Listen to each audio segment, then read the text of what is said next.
And a story you'll only see on 10 News. Today may be Father's Day, but we have a heartwarming story for you about a mom and her long-lost daughter. A Lynchburg woman recently found the child she gave up for adoption more than 60 years ago, and the family reunited this weekend. 10 News reporter Taj Simmons has the story.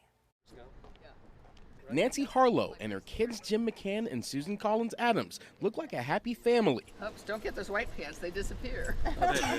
But for 67 years, Nancy and Susan never knew they were related. That is, until a DNA test revealed the truth.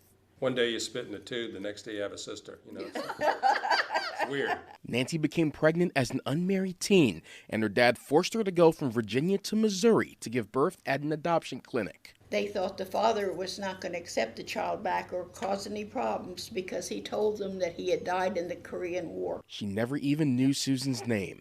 If you were giving the child up for adoption, you could only see it once and for probably a half an hour at the most. Susan was adopted a day later and lived out her life in Indiana.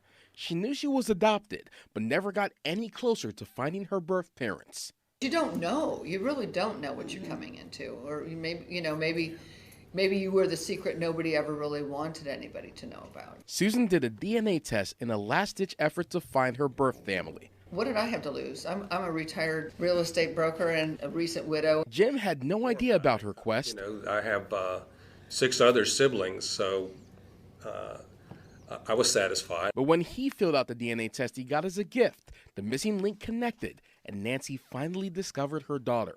If you were able to find your daughter, would you want to do that? And she said she did, and that's what, and like I said, within hours they were connected. Susan soon drove down from Indiana to meet her new family. To have come from where I was then completely by myself to having now 8 new family members. But the happy times cannot make up for the time they spent apart. We're just taking each day as it comes.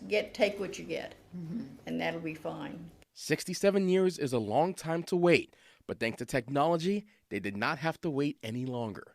It's just so amazing or preposterous, but wonderfully preposterous. In Lynchburg, Taj Simmons, 10 News, working for you.